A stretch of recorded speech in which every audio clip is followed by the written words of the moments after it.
Well, hello, fellow warning and art fans, yet again. It is Ken Lawson, and I am back with yet another drawing. Seems like I do these once in a while, doesn't it? I'm going to talk through a little bit of this and a little bit of that, and I don't have as much new things I learned from drawing as I did with the others, because this was my fourth drawing, and so I had learned quite a bit. But I did try a couple different things that I hadn't tried before. But on top of that, I also wanted to tell you that I am working on a sculpture right now as well of Alejandra, kind of a rock and roll superhero-y sculpture. And it's my first one ever, so hopefully it will go well.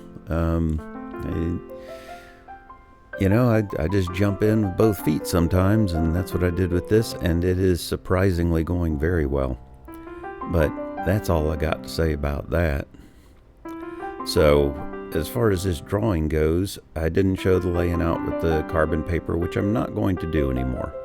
I have actually found a new way of laying things out that I'm going to do with my next drawing, of just bringing everything up in Photoshop that I'm going to draw and size it to the paper, and then overlay the paper on the monitor to trace the guidelines to get the layout correct.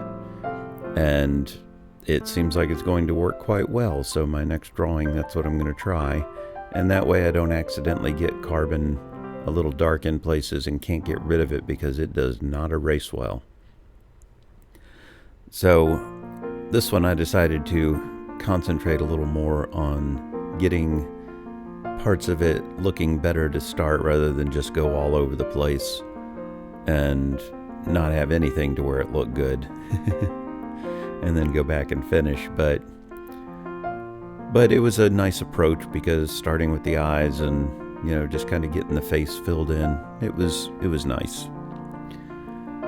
I am also going to tell a couple little stories and a couple little funny things.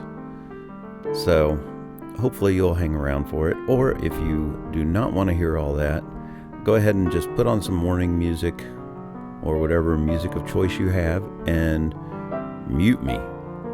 I will not take offense. Now, it's very possible I'll be walking around the house and all of a sudden my voice will not come out anymore. It's because so many of you muted me that it took away my voice.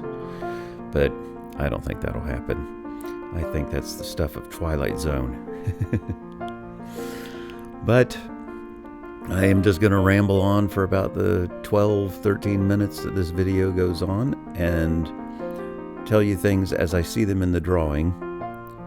But also, someone asked me the other day when I was doing my alley statue and posted the beginnings of it, why I always seem to start with alley. It does seem like I always start my drawings with her, my paintings. She's always jumped out at me as the most,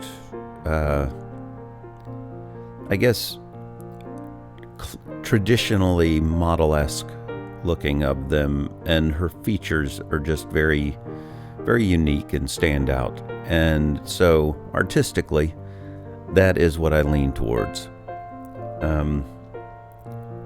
She just has very nice features, to draw and paint.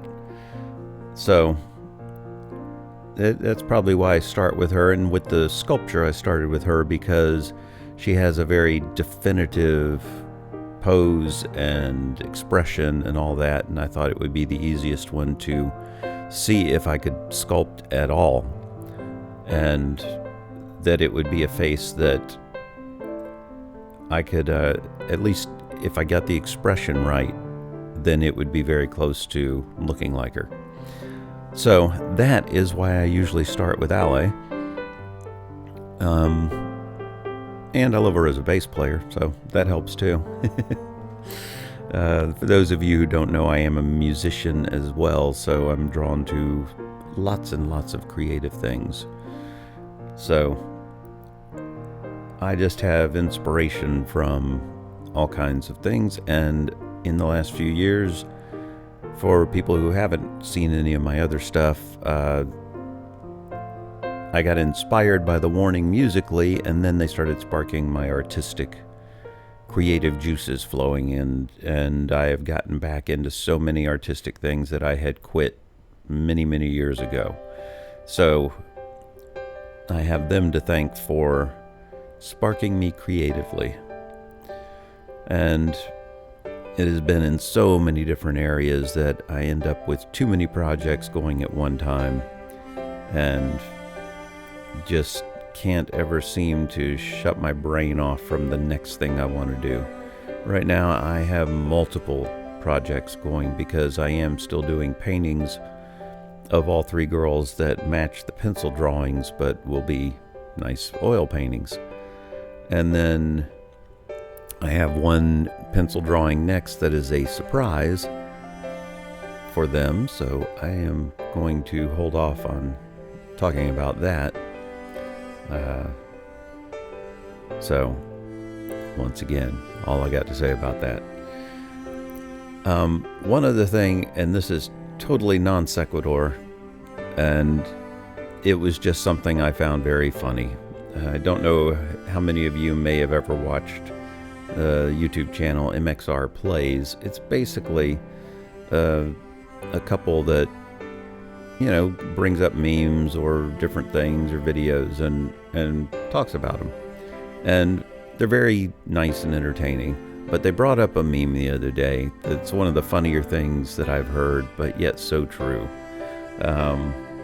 It was comparing men friends and women friends and showing the difference. It was basically just a little comic strip that they were looking at. And it was, the first thing was a woman asking another woman, "Hey, do you think I look fat?" And of course the woman replies, "No, I think that you are a beautiful person inside and out."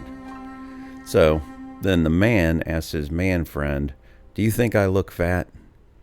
And he says, "Look, dude, I have 5 fat friends and you are 4 of them." And I just thought that was one of the funniest punchlines I've heard in a while. And what's so ironic about it is it's so true of how men and women, you know, interact with their friends and the things they say. I have lots of guy friends, of course. Well, not lots. I have a few guy friends. I tend to pick quality over quantity. But yes, guys are very, very blunt and insulting with each other, and luckily women are not as bad.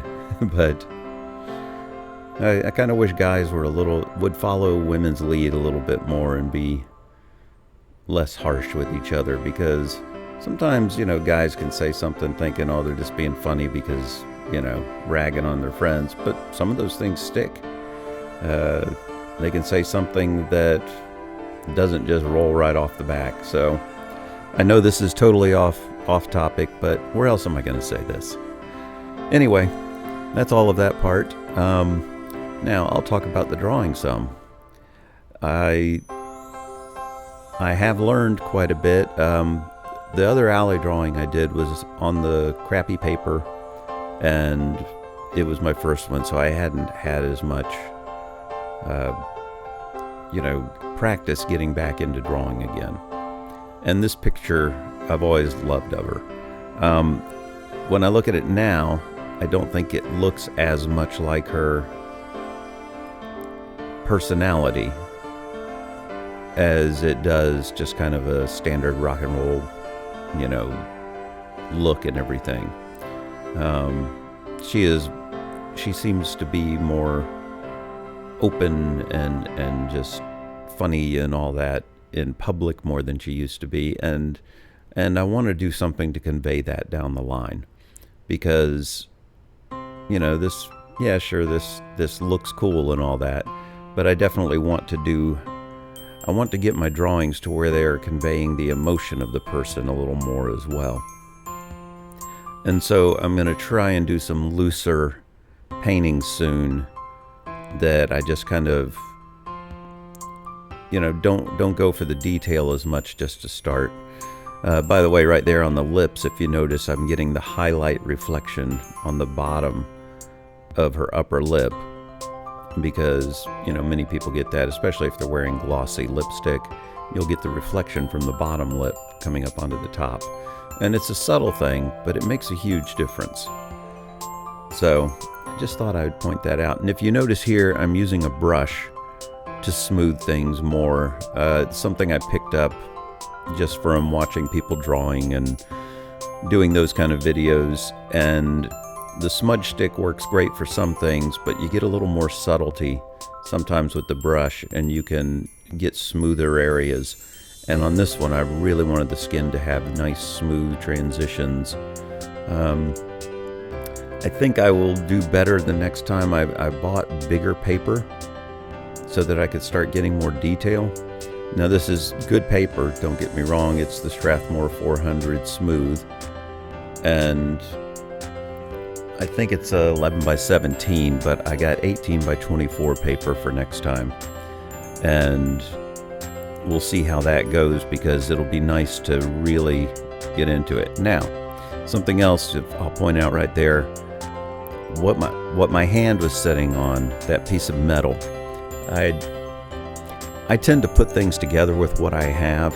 So when I built my workstation, I basically built it out of everything that I had laying around, whether it's a glass tabletop that I saved because I thought, oh, I'll use that one day, you know, or the glass that I'm drawing on is actually from an old screen door. And screen door went bad, but the glass part was still really good, so I kept it. Probably 25 years ago, and knew that one day I would use it. So it became something that I could lean up against the wall, give me a sturdy background, something I could tape to, and I'll be able to put notches in my glass that comes away from it that I set everything on, to where I can angle the glass along the notches and still have it sit back against the wall. So that's going to be really cool when I get it done. I'm going to do a kind of a tour of my studio soon. But the hard thing I'm putting my hand on is the bottom metal of a door frame. And it manages to sit against the glass, or against the top and bottom of the frame of the glass, but not go against the glass. So I can move back and forth, put my hand there, it's sturdy, never presses, and help me out a lot. I know I didn't get into a whole lot into this one as far as the drawing goes. I apologize for that, but I looked at my time here and I'm almost done with the drawing, and I feel like it just kind of flew by. That pencil I'm using is interesting, that black one. It's basically graphite with just a coating on it, so there's no wood. The whole thing is just the graphite with a coating to hold it all together. And so it'll stretch a little further and gives me really nice, I really liked working with it. This is my first time. And here of course down here, I didn't want to go into a lot of detail at the bottom. To be honest, I was also, this one I had started and Allie signed it, and I'll put the video of that at the end. So I knew I was going to be doing more drawings on the bigger paper, and it made me actually a little anxious to finish this one. But the others I had done sketchy at the bottom as well, so it turned out okay. But I knew that I'd be doing another drawing and was ready to move on to that one a little bit. So I left this even a little sketchier than the others, but I think it ended up working well. And here we go with the final drawing. I'll be doing the zooming in and out as usual, but I think she turned out pretty damn good, if I say so myself. But I do appreciate you all sticking around and listening to me ramble on about this and that. So I hope you enjoyed it, and I will tack the little movie on here at the end, and see you next time. Thank you. Bye. Nice. Thank you. Wow. It's so accurate. Yeah. I like